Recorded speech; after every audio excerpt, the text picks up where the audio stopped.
right, welcome in. I have two just details for your practice today. If you can find something that is like a blanket and a block, actually, whether you have to use maybe a pillow off your couch for the block, because it will be at some point going between our upper inner thighs, and the blanket will be used maybe right now.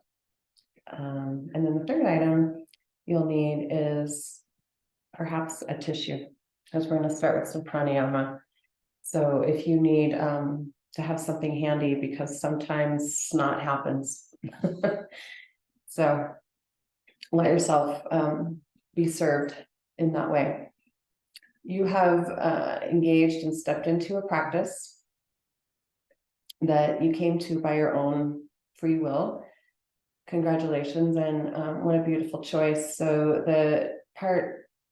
this part of the practice that is included in a larger series called Balance has been working our way up through a deeper dive, a more intricate look at the chakra system, more really getting into the energetics. And we certainly started by honoring that we have one central channel, that there are two main energy currents that weave their way up that Sushumna, the central channel, really getting a baseline understanding of what it means to be anchored and grounded and stable.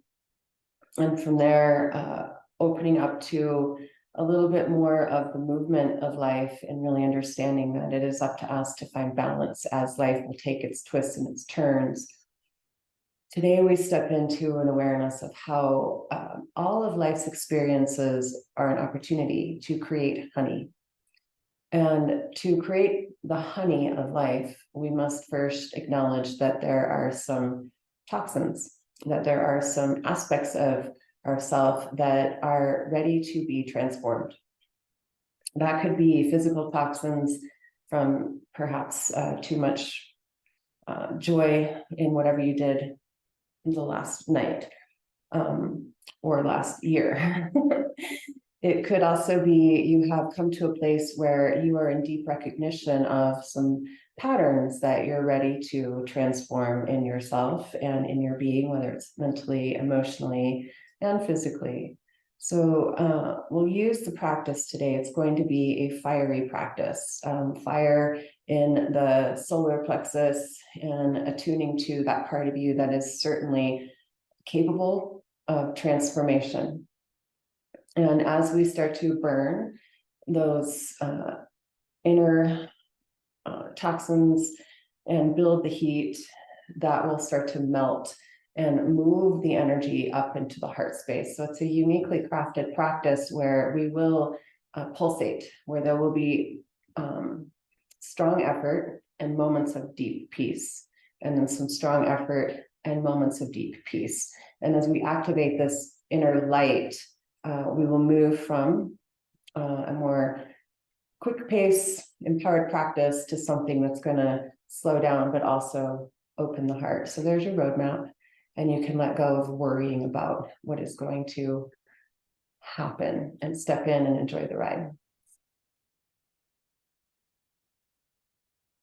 Please step right foot forward. Lunge. And keep the right hand on your right thigh.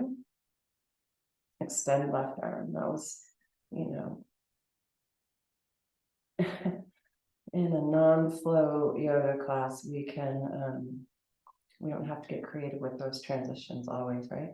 Plug in your elbow in your shoulder and then reach it left to right. Yeah, turn the heart even. Keep the hips square, but turn the heart. Now bow forward a little bit, elbow to outer knee. There we go. Press the elbow down towards your right baby toe. Push the right hand down into your thigh so that you can lift the navel up and twist.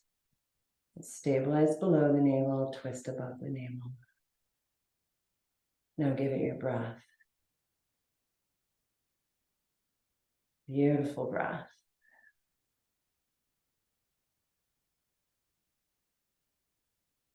Mindfully, eyes to the earth, to the head of the mat.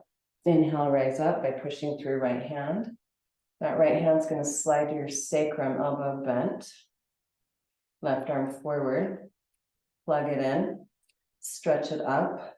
And now place that behind your head. So you've got elbows going in opposite direction.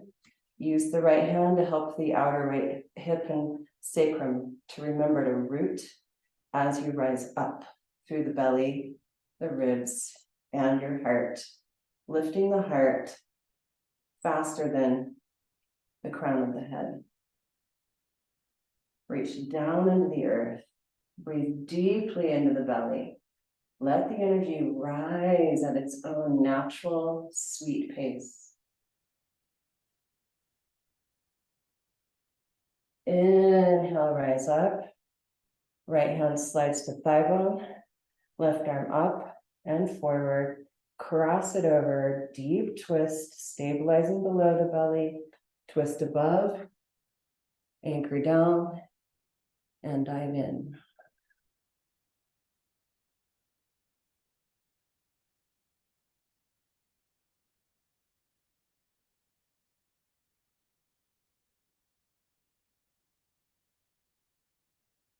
Eyes first, coming to the front of the mat.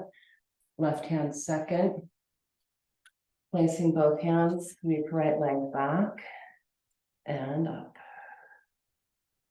3 points of contact. Left leg, both hands.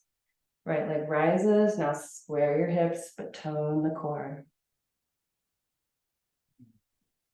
Bend the right knee on track. Pushing down through left leg and both hands, zip up your navel. You got it. Here we go. Gently push from the glute up through the foot, up. Try to lift from the inner thigh, inner thigh, inner thigh, inner thigh. Yeah.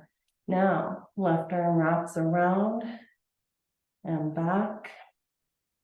Maybe you find your ankle, or maybe not. And you'll hold your foot or your ankle, or you'll enjoy the shape that your body can take and let that be.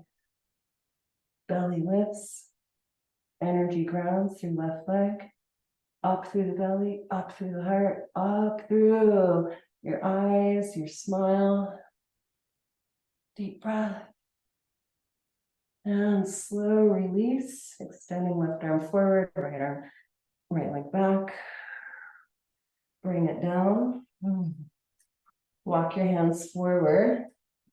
Hips over knees. Zip up the navel and soften your Anjainasana. Knees to midline. Armpits lofty. Most yogis need to come to their forehead for this one.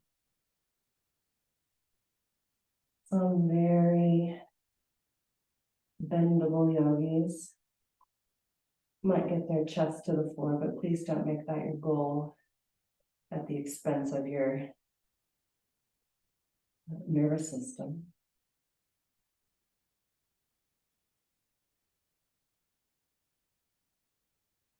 Pull yourself up by pushing through knees and fingertips. Come all the way to your belly.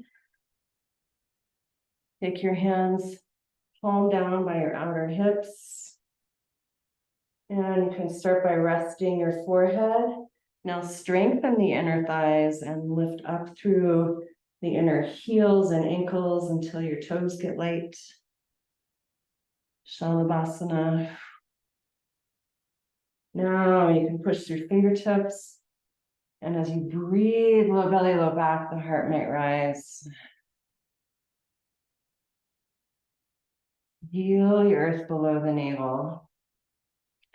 Breathe into that spot.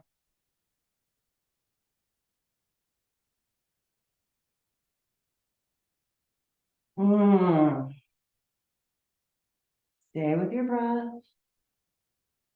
Strong, right on around the tailbone and the inner thighs.